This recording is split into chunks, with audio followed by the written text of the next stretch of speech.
प्रिय साथियों नमस्कार। गुरुजी आरपी शोराण के चैनल में आपका हार्दिक स्वागत है। और आज हम अध्ययन करेंगे अलंकार का। यह दो शब्दों के योग से बना शब्द है अलम प्लस कार। अलम का अर्थ होता है शोभा या सुंदरता और कार का अर्थ है करने वाला, अर्थात कोई ऐसा तत्व जो काव्य के अंदर शोभा बढ़ाए, सुंदरता बढ़ाए, उसको हम क्या कहेंगे? अलंकार कहेंगे। और संज्ञा के रूप में यह शुद्ध शब्द संज्ञा बोला जाता है। ज और य और आ स्वर है संज्ञा, लेकिन हम इसे संज्ञा बोल देते हैं जो तत्सम का अपभ्रंश रूप है। संज्ञा शब्द के रूप में इसका अर्थ है आभूषण, अर्थात कवि जो है वह अपने काव्य को सजाने के लिए, उसमें चमत्कार उत्पन्न करने के लिए, उसकी श्रीवृद्धि करने के लिए, अर्थ को और प्रभावी बनाने के लिए कुछ ऐसे शब्दों का प्रयोग करता है जिससे चमत्कार में वृद्धि होती है। जैसे ये हम एक बनाते हैं मयूर, और इसके मुख में क्या है? एक सर्प है।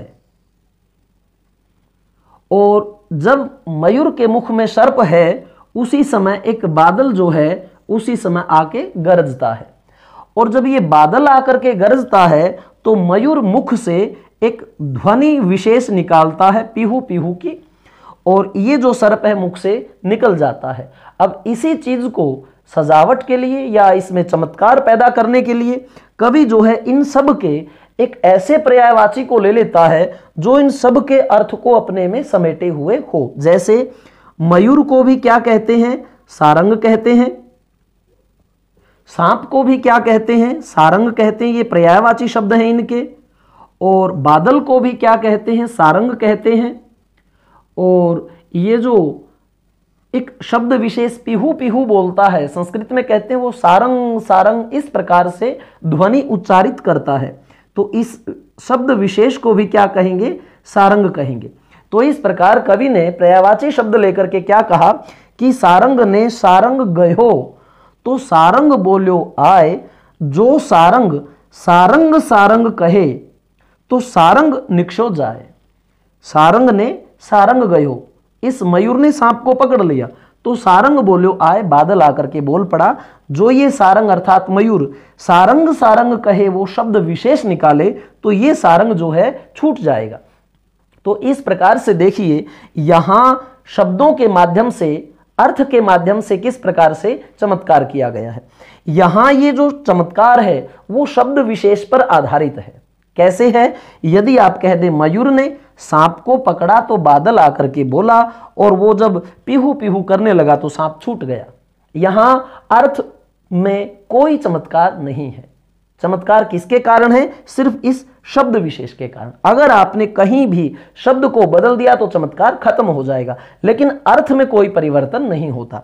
तो इस प्रकार से अगर देखा जाए कि अलंकार होते कितने प्रकार के हैं, जो शब्द में चमत्कार उत्पन्न करे वो शब्दालंकार, और जो अर्थ में चमत्कार उत्पन्न करे वो अर्थालंकार। उसी का एक एग्जाम्पल मैं आपको दिखाता हूं। स्त्री को पर्यायवाची रूप में दीपक भी कहते हैं। स्त्री को क्या बोल देते हैं? दीपक भी इसे कह देते हैं। और इस स्त्री के हाथ में एक दीपक रियल वाला भी है, ठीक है। और यह इस दीपक को प्रज्वलित रखने के लिए अपने दुपट्टे की ओट करती है। तो अब कवि जो है इसमें चमत्कार उत्पन्न करता है कि दीपक ले, अर्थात इसको भी दीपक बोलते हैं, ये तो होता ही है, इसे भी दीपक और दुपट्टे को भी दीपक। दीपक ले दीपक चली कर दीपक की ओट, जे दीपक दीपक नहीं तो दीपक करता चोट। अर्थात ये जो दीपक है वह बुझा हुआ अमंगल का प्रतीक होता है। तो इस प्रकार से यह जो चमत्कार है वह अर्थ का नहीं है, यह शब्दों का चमत्कार है। क्योंकि यहां यदि इसको दीपक ना कह करके यदि स्त्री कह दिया जाए, वनिता कह दिया जाए, या कोई और पर्यायवाची इसका ले दिया जाए तो चमत्कार खत्म हो जाएगा, अर्थ वही रहेगा। लेकिन शब्दों के कारण ही तो यह चमत्कार था, इसलिए जो ये चमत्कार हम देखते हैं वह शब्द के ऊपर आधारित है तो शब्दालंकार, और अर्थ के ऊपर आधारित है तो अर्थालंकार। मैं तो गया में यहां हम विस्तार से चर्चा करेंगे कि अलंकार शब्द की व्युत्पत्ति यह कहां से हुई। इसके लिए 3 सूत्र हमें प्राप्त होते हैं। पहला है अलंकरोतीति अलंकारः। इस सूत्र के अनुसार यह अलम जो शब्द है उसमें क्री प्लस अण अ के योग से अलंकार शब्द बना है, जिसका अर्थ होता है किसी की शोभा को बढ़ाता है वह अलंकार है। अलम क्री प्लस अण, अण का अशेष बचता है। उसी प्रकार अलंक्रियते अनेन इति अलंकारः। इस सूत्र के अनुसार भी अलम क्री और घय का अशेष बचकर के बन जाता है, जिसके द्वारा वस्तु की शोभा बढ़ाई जाती है वह अलंकार है। अलंकरणम अलंकारः। इस सूत्र के अनुसार भी अलम प्लस क्री प्लस घय का अशेष के योग से अलंकार शब्द बना है।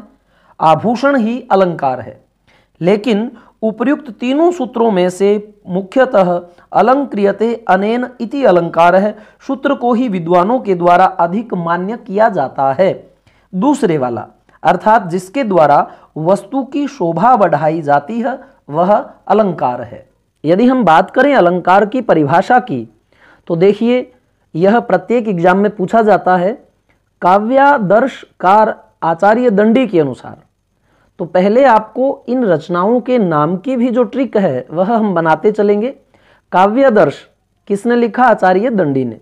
तो यदि काया को दर्श देखोगे, यदि किसी की काया को देखोगे तो आपको दंड दिया जाएगा।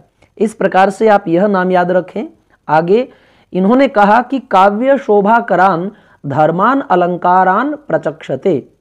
अब दंडी से इस बात को जोड़िए, क्योंकि ये बात पूछ करके पूछ लेते हैं कि किसने दिया, कि काव्य की शोभा करने वाला जो धर्म है, काव्य की शोभा जो अगर धर्म करेगा तो धर्म उसको दंड नहीं देगा। धर्म क्या कहता है कि मैं दंड उसे नहीं दूंगा जो काव्य की शोभा करेगा। अर्थात इस प्रकार से आपको ये लाइन भी याद रहेगी। अर्थात काव्य की शोभा बढ़ाने वाले धर्म, इस धर्म को कहा गया कि वो या तो शब्द हो या अर्थ हो। मैंने आपको प्रारंभ में ही अवगत करवाया कि किस प्रकार से शब्द के कारण चमत्कार होता है, किस प्रकार अर्थ के कारण होता है। तो उसे शब्द या अर्थ को धर्म कहा गया है, उसको ही अलंकार कहते हैं। काव्य प्रकाशकार आचार्य मम्मट के अनुसार तो काया को यदि कोई प्रकाश करता है तो मम्मट को हम कहेंगे मां और दंडी को कहेंगे दंड। तो पहले तो हम रचना को याद करते हैं कि काव्य प्रकाश अर्थात काया को यदि किसी ने प्रकाश मारा, वो भी किसके? मां के। मां की जो काया है उसमें से प्रकाश प्रस्फुटित तो होता है। जब भी आप किसी देवी को देखते हो तो आपने देखा है उसके अंदर से प्रकाश निकलता है। काया में प्रकाश किसके है? मां के। तो मतलब मम्मट, काव्य प्रकाश। और ये दंड किसे मिलेगा? जो काया का दर्श यानी देखेगा। तो इस प्रकार से भी आपको याद करना है। और इन्होंने कहा उपकुर्वन्ति तम संतम ये अंग द्वारेण जातु चित हारादिव अलंकारास्ते अनुप्राशोपमादयः।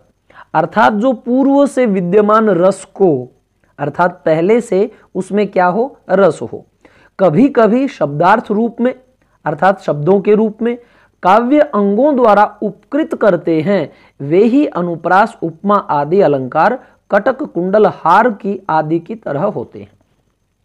कई बार प्रश्न पूछा जाता है नेट में या पीजीटी में कि अलंकार को कटक कुंडल हार आदि के समान किसने माना?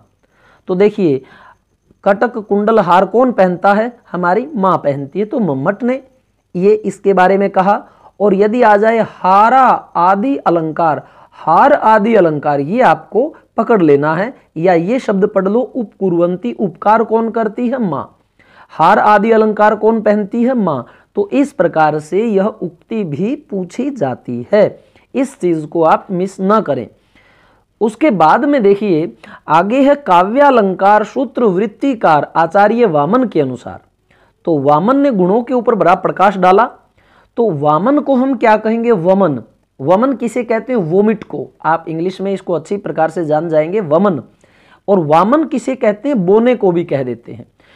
कायाकार में बैठी है और कायाकार में बैठ करके सूत्र बना रही है, अर्थात सूत्र क्या है, उसका हल निकाल रही है कि इस जो आपका ये मैथ है इसका सूत्र बताइए, उसको हल करने की विधि बताइए।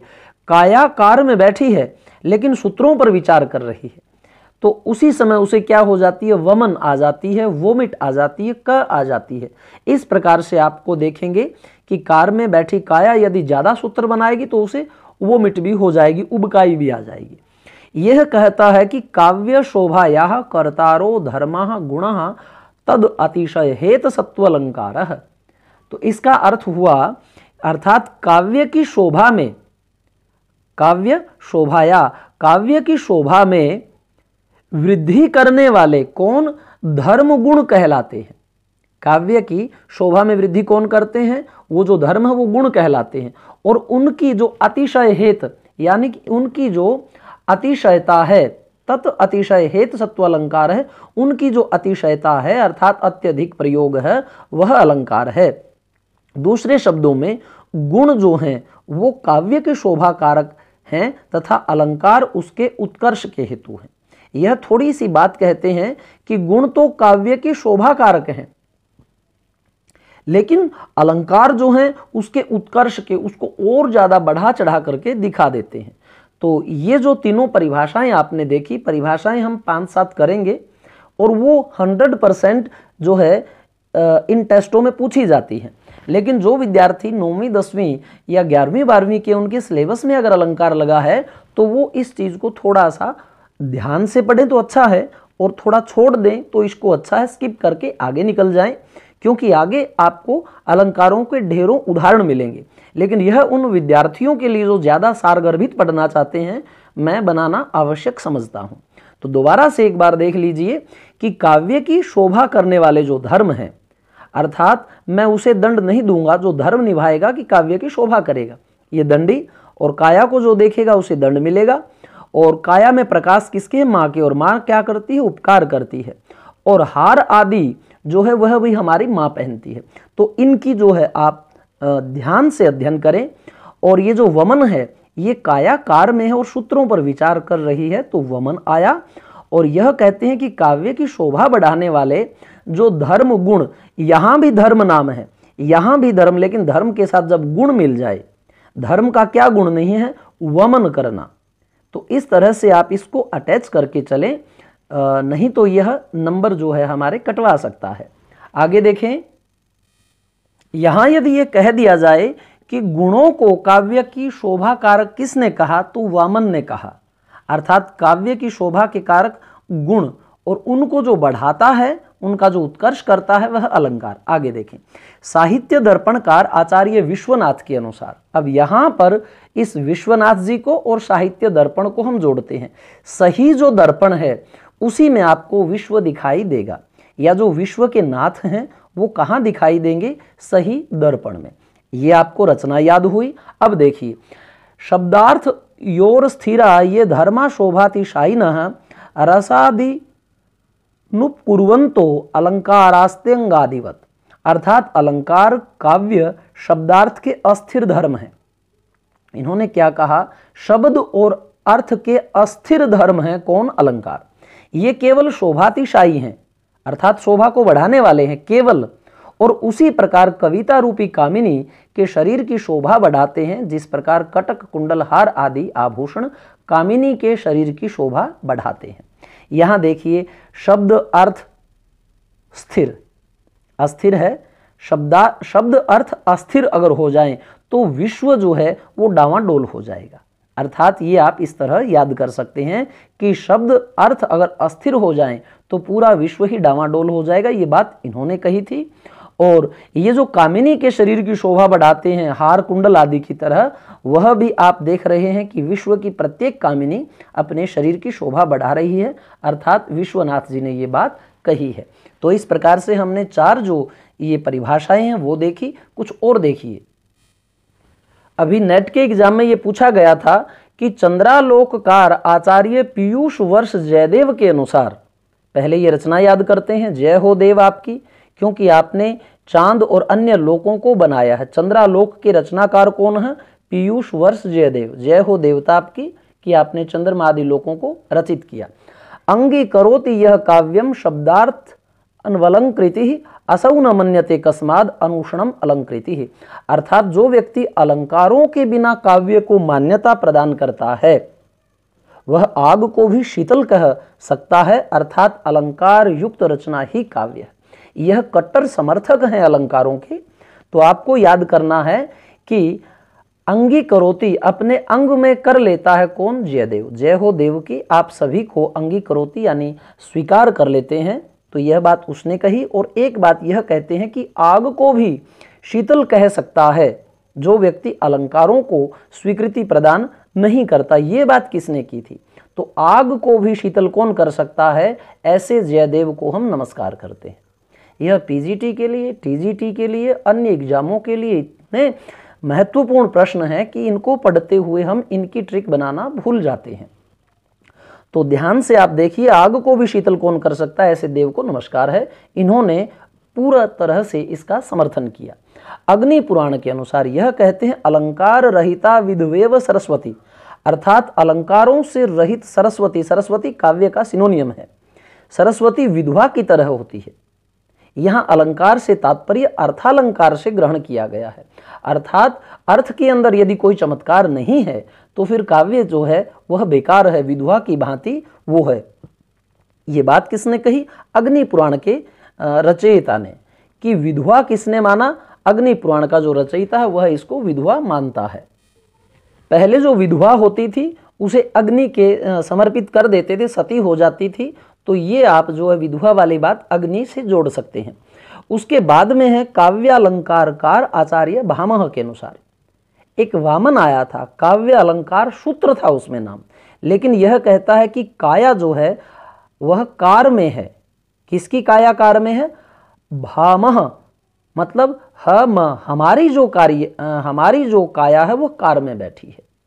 ये रचनाओं का नाम पूछते हैं, आप जानते हैं भामह को क्या कहेंगे? हम, यानी हमारी जो काया है वो कार में बैठी है। इन्होंने कहा न कांतमपि निर्भूषम विभाति वनिता मुखम, अर्थात नायिका कौन? कामिनी। ये वनिता जो है, स्त्री जो है, उसके सुंदर मुख भी अलंकारों के बिना शोभा नहीं पाता। वनिता मुखम, स्त्री का जो मुख है, निर्भूषम बिना आभूषण के, न विभाति वह सुंदर नहीं लगता। किसके? कांतम अपि, अलंकारों के बिना।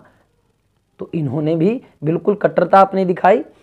तो यह ध्यान रखें कि वनिता मुखम, वनिता का मुख यानी स्त्री का मुख कौन देखेगा? आप कह सकते हैं हम देखेंगे। और उसमें क्या हो? आभूषण हो, बिना आभूषणों के वो ना हो। तो इस प्रकार से आप इन्हें याद करें। और आचार्य जो रामचंद्र शुक्ल हैं उन्होंने क्या कहा? इन्होंने कहा कि भावों का उत्कर्ष दिखाने और वस्तुओं के रूप गुण क्रिया का अधिक तीव्रता के साथ अनुभव कराने में सहायक उक्ति को अलंकार कहते हैं। आचार्य रामचंद्र शुक्ल जी ने कहा कि भावों का उत्कर्ष, सबसे ज्यादा भावों का उत्कर्ष यानी बड़ी जो विराटनेस है वह किसमें है? वह श्री राम में है। आचार्य श्री रामचंद्र शुक्ल।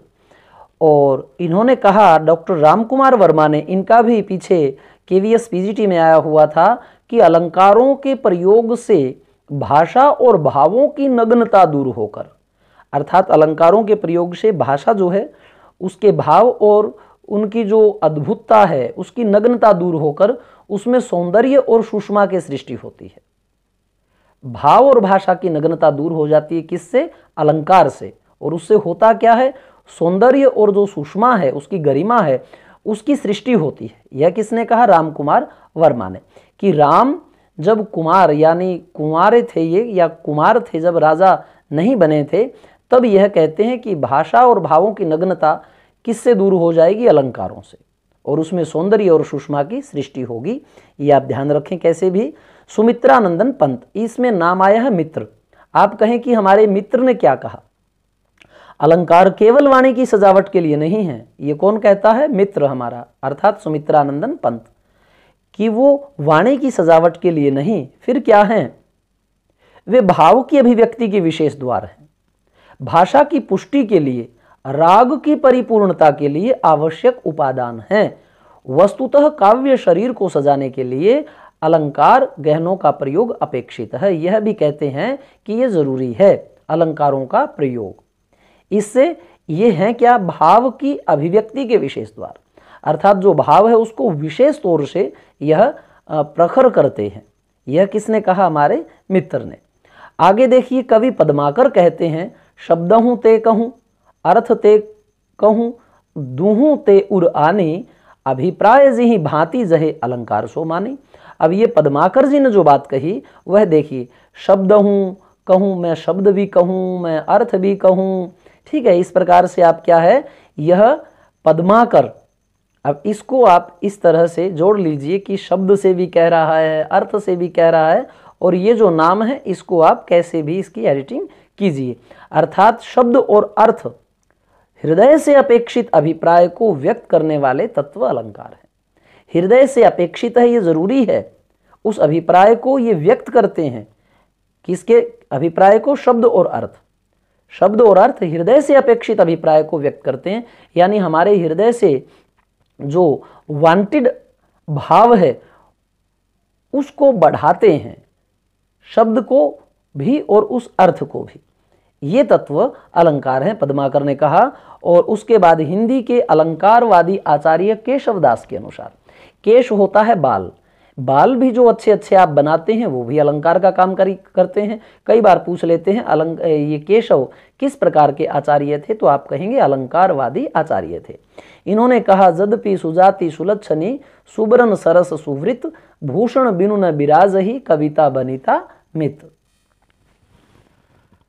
अर्थात अलंकारों के बिना कविता और आभूषणों के बिना स्त्री शोभा नहीं पाती, भले ही वह उत्तम जाति वाली, सुलक्षणा अच्छे लक्षणों वाली, सुंदर वर्ण या वहां उसका रंग या शब्दों वाली, सरस शब्दों में रस है और वह रसीली है, अर्थात अच्छी बातें करने वाली है, सुंदर वृत्त, वृत्त भी यहाँ श्लेष अलंकार है कि एक शब्द के अनेक अर्थ चिपके जब रहते हैं। सुंदर वृत्त, वृत्त होता है छंद, और स्त्री का अगर चरित्र अच्छा है, ऐसी क्यों न हो, वह शोभा नहीं पाती। सुजाति वाली, यह भी श्लेष है, सुजाति का मतलब हो गया अच्छी जाति वाली, और वहां क्या है, अच्छे लक्षणों वाली। सुवर्ण, यहां भी श्लेष है, ये सभी जो है श्लेषालंकार हैं, क्योंकि सुवर्ण एक होता है वर्ण, यानी हमारे अलंकारों में वर्ण, और दूसरा यानी रंग। तो यहां जो है द्विअर्थी बात निकल रही है। तो इस प्रकार से यह बहुत ज़्यादा इम्पोर्टेंट है कि उसकी जात अच्छी हो, अच्छे लक्षण हो, अच्छा रंग हो, अच्छा चरित्र हो स्त्री का, तो अच्छे बाल क्यों ना हो, केशवदास, ठीक है, अच्छे केश भी तो हों। तो इस प्रकार से आप इसको अटैच कर सकते हैं। आगे ये जो विश्वंभर अरुण है, इनका इतने मायना नहीं रखता, मनोज गुप्ता, अरस्तु को देख लेते हैं। भाषा को लोक सामान्य के स्तर से ऊपर उठाने वाले धर्म अलंकार कहलाते हैं। भाषा को लोक सामान्य स्तर से अगर कोई ऊपर उठा देता है तो वो जो है धर्म अलंकार है। किसने कहा, अरस्तु ने। अरे तू कहां से आ गया भाई ऐसी बात कहने वाला, अरस्तु को क्या कहेंगे, अरे तू क्या बात कह दी आपने, भाषा को लोक सामान्य स्तर से आपने ऊपर उठा दिया। तो किसने उठाया उसको, अरस्तु, ऊपर उठाना किसने उठाया, अरे तूने। आगे ये शारदा श्रीवास्तव है, इनका इतना मायने नहीं रखता है। अब साथियों निष्कर्ष देख लीजिए, उपर्युक्त परिभाषाओं के आधार पर यह कहा जा सकता है ऐसे धर्म हो, या वो तत्व हो, या शब्द हो, या अर्थ हो, जो किसी काव्य की शोभा में चार चांद लगा देते हैं, वह अलंकार कहलाते हैं। अलंकार में कौन कौन हो, वो धर्म हो कोई, या कोई ऐसा तत्व हो, शब्द हो, या अर्थ हो, ये क्या कर दें, किसी काव्य में चार चांद लगा दें उसकी शोभा में, वो अलंकार कहलाते हैं। सामान्यतः अलंकारों में निम्न लक्षण हो सकते हैं, ये बातें हों। क्या, अलंकार काव्य सौंदर्य का मूल है, ठीक है, सुंदरता का मूल तो अलंकार होता ही है। अलंकारों का मूल वक्रोक्ति या अतिशयोक्ति है। कोई ऐसी टेढ़ी उक्ति, वह टेढ़ी उक्ति ही मतलब चमत्कार करती है, या अतिशयोक्ति चमत्कार करती है। अतिशयोक्ति के 6 भेद होते हैं, हम पूरी तरह से इस पर विचार करेंगे। अलंकार और अलंकार्य में कोई भेद नहीं है। आंसर आता है कि चारों में से कौन सही नहीं है, तो अलंकार और अलंकार्य में कोई भेद नहीं होता। आगे है कि अलंकार काव्य का शोभादायक धर्म है, सही है, शोभा बढ़ाते हैं। अलंकार काव्य का सहायक तत्व है। अलंकार जो है वो ना हो तब भी काव्य अपना अर्थ देता है, लेकिन ये सहायक तत्व है। स्वभावोक्ति न तो अलंकार है और न ही काव्य है, अपितु केवल वार्ता है। स्वभावोक्ति अलंकार है ऐसा आ सकता है, स्वभोक्ति न तो अलंकार है और न ही काव्य है, यह तो केवल वार्ता है। हमारे वार्ता यानी बातें करना स्वभाव में ही है, तो स्वभावोक्ति वार्ता है। ध्वनि, रस, संधियों, वृत्तियों, गुणों, रीतियों को भी अलंकार के नाम से पुकारा जाता है, क्योंकि रस भी जो है सजाने का काम करता है, संधियां भी जो है सजावट का काम करती हैं, वृत्ति, गुण, रीति अर्थात कोई ऐसा तरीका जिससे वो बात कही जाए, या कोई ऐसी विशेष ध्वनि कि उससे ही मतलब चमत्कार हो जाए, तो ये सब क्या है, अलंकारों के नाम से पुकारे जा सकते हैं। अलंकार रहित उक्ति श्रृंगार रहिता विधवा के समान है, अर्थात जिस उक्ति में कोई सौंदर्य ही नहीं तो वो तो है ही विधवा के समान। तो इस प्रकार से आपने इसका निष्कर्ष देखा। विशेष तथ्य देख लेते हैं। सर्वासाम विद्यानामादिमः प्रवक्ता ब्रह्मैव, अर्थात सभी विद्याओं का आदि प्रवक्ता कौन है, ब्रह्मा है। इस सिद्धांत के आधार पर यह कहा जा सकता है कि अलंकार शास्त्र का भी आदि प्रवक्ता कौन है, ब्रह्मा है। अलंकारों का प्रयोग ऋग्वेद काल से ही प्रारंभ हो गया था। ऋग्वेद से प्राप्त यह मंत्र उपमा अलंकार का सुंदर उदाहरण है। कौन सा, उतो त्वस्मैव तन्वम विस्त्रसे जायेव पत्य उशति सुवासा, अर्थात जैसे अत्यंत सुंदर अलंकारों से सुसज्जित पत्नी अपने पति के समक्ष वस्त्रों का परित्याग करके अपने सौंदर्य को प्रदर्शित करती है, वैसे ही वाणी व्याकरण के समक्ष अपने वास्तविक स्वरूप अर्थात प्रकृति प्रत्यय को प्रकट कर देती है। यह वेद में आया हुआ है। और आगे देखें, ये बात छोड़ दें, लक्षण ग्रंथों के विवेचन की दृष्टि से आचार्य भरत मुनि के द्वारा स्वरचित नाट्य शास्त्र, भरत आप जानते हैं नाट गया था किससे, राज करने से, तो जो नाट्य शास्त्र है, नाटने का शास्त्र जो है वह भरत से शुरू हुआ, इस प्रकार आप याद करें। और उन्होंने 4 अलंकार स्वीकार किए। यह पूछा गया प्रश्न है कई परीक्षाओं में कि आचार्य जो भरत मुनि हैं उन्होंने कितने अलंकार स्वीकार किए, तो उन्होंने स्वीकार किए 4। कौन कौन से, उपमा, यमक, रूपक, दीपक। तो आप क्या याद कैसे करेंगे कि भरत का जो है चरित्र बड़ा उज्जवल था, तो भरत का जो रूप है वह दीपक के समान उज्जवल था, उसकी किसी से उपमा नहीं की जा सकती। उपमा, भरत की उपमा नहीं की जा सकती, भरत तो ग्रेट थे, उसका जो रूप है वो दीपक के समान था। यमक, इसको हम मान सकते हैं, यम से यमराज कह सकते हैं। यमराज भी जो है भरत को मानते थे, भरत से डरते थे कि भरत जी आपकी उपमा किसी से नहीं दी जा सकती, आपका तो जो रूप है वह कैसा है, दीपक के समान है। या ये देखिए मक पक पक, मक पक पक, कई बार क्या होता है कि दिए जाते हैं ऑप्शन कि इनमें से आचार्य भरत ने किसको अलंकार नहीं माना, तो यहां पर ये पक पक मक सभी में क आया है लास्ट में और एक है उपमा। तो इनको आप याद कीजिए, क्योंकि कई बार पढ़ने मात्र से और आगे चले जाने से हम नंबर को गलत भी कर बैठते हैं। यह बहुत से जो है कैंडिडेट के साथ मैंने देखा है कि वो आते हुए भी उसको गलत और कंफ्यूज वहां पर हो जाते हैं। इन्हें याद कीजिए। आगे देखें, आगे प्रश्न है कि अग्नि पुराण में कुल 14 अलंकारों का उल्लेख प्राप्त होता है। यह भी कई बार इनमें से पूछते हैं कि अग्नि पुराण में कितने अलंकारों का, 14 अलंकारों का। अलंकार संप्रदाय के वास्तविक प्रवर्तक आचार्य कौन है, भामह, यानी कार में कौन बैठेगा, हम बैठेंगे, ये वास्तविक इनके रचयिता हैं। इनके द्वारा रचित काव्य अलंकार, देखिए काया कार में बैठेगी किसकी, हम यानी हमारी। रचना में 38 अलंकारों का विवेचन किया है। दंडी, उद्भट, वामन आदि आचार्यों के द्वारा कुल 52 अलंकारों का विवेचन किया गया है। बाव किसे आता है, देखो बाव एक रोग होता है, जो हमें डंडा मारेगा उसको बाव होगा, जो वमन यानी वोमिट करेगा वो भी एक बाव रोग के कारण करता है, और ऊत जो बंदा होता है उसमें भी बाव आ जाता है। तो इस प्रकार से इन्होंने 52 माने तीनों ने। 12वीं शताब्दी में आचार्य मम्मट आए। अब ये भी पूछ लेते हैं आचार्य मम्मट का समय क्या है। बाहर कौन जाती है? माँ, क्योंकि मम्मट को माँ मानते हैं। आते आते अलंकारों की संख्या 103 तक पहुंच गई। चंद्रालोक के आचार्य हैं पीयूष वर्ष जयदेव के द्वारा। ये देखिए, चंद्रमा आदि लोक किसने बनाए? जय हो देवता। 16 नवीन अलंकार स्वीकृत कर 104 अलंकार स्वीकार किए गए। अर्थालंकार इन्होंने 100 माने और शब्दालंकार 4 माने। 104 अलंकार किसने माने? जयदेव ने। आचार्य अप्य दीक्षित 16वीं शताब्दी ने स्वरचित कुवलयानंद ग्रंथ में 133 अलंकारों का विवेचन किया गया है। अप्य दीक्षित। कुवलय, कु होता है बुरे, वलय मतलब जिसमें बुरे बल हों, हम उसको हप कर देते हैं। हप, तुझे दीक्षा नहीं देंगे, तुझे कोई भीक्ष नहीं देखेंगे, क्योंकि तेरे अंदर बहुत से कु बुरे वलय हैं, बुरे चक्र हैं। तो इस प्रकार इन्होंने माने कितने? 133 अलंकार। तदुपरांत 17वीं शताब्दी में पंडित जगन्नाथ, जगत का नाथ है 17, तो इसको आप याद रखें। 17वीं शताब्दी में पंडित जगन्नाथ आए, उन्होंने रस गंगाधर, देखिए गंगा के अंदर रस है, किसने पैदा कर दिया गंगा में रस? जगत के नाथ ने। तो यह आप बुक का नाम अवश्य याद करें, पंडित जगन्नाथ द्वारा रचित है रस गंगाधर। उन्होंने इसमें कुल 180 अलंकार स्वीकृत किए गए। तो इस प्रकार देख सकते हैं कि कितने कितने अलंकार इन आचार्यों ने माने हैं। आगे देखें, दंडी अलंकारों के मूल में अतिशयोक्ति को मानते हैं। यह भी प्रश्न बनता है कि अलंकारों के मूल में अतिशयोक्ति को किसने माना? दंडी ने। यानी जो बढ़ा चढ़ा करके वर्णन किया जाए उसको दंडित करो। भामा ने जिसे वक्रोक्ति कहा, टेढ़ी उक्ति कौन मारता है? हम मारते हैं, भामा हम।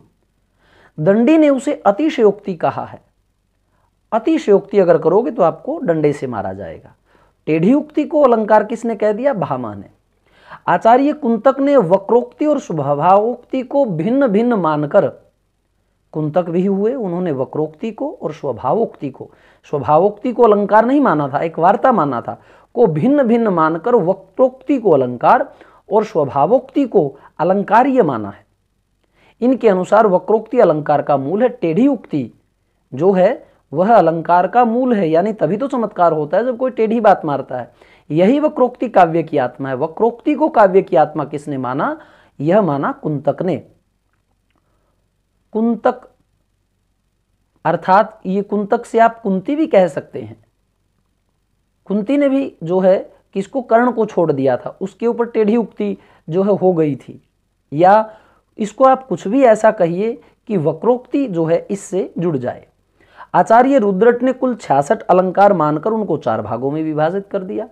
वास्तव, औपम्य, अतिशय, श्लेष्य, अर्थात अलंकारों को 4 भागों में किसने विभाजित किया था? रुद्रट ने। अर्थात भगवान शिव जो रुद्र हैं, रौद्र क्रोध रूप में आ गए और 4 भागों में बांट दिया कि वास्तव के अलंकार कौन से हैं, उपमा देने वाले कौन से हैं, अतिशयोक्ति वाले कौन से हैं और अनेक अर्थ देने वाले कौन से हैं। अलंकारों ये जो प्रयोग है उनका लक्ष्य क्या है? देखिए, अलंकारों के प्रयोग का प्रमुख लक्ष्य शैली में आकर्षण शक्ति को जागृत करना। अर्थात जो शैली है, जो तरीका है, उसमें आकर्षण आ जाए, किसी का खिंचाव उस तरफ हो जाए, इसलिए इनका प्रयोग किया जाता है। प्रेषणीयता अर्थात जो भेजा जाता है, किसी की तरफ प्रेषित किया जाता है, वह सहज हो जाए, सौंदर्य आ जाए, आह्लात्मकता, आह्लादित कर दे, खुश कर दे हमें, उसकी क्षमता हो, इस प्रकार का ये इसका लक्ष्य रहता है। पाश्चात्य विद्वान शिपले ने अलंकार प्रयोग के 9 प्रयोजन माने हैं।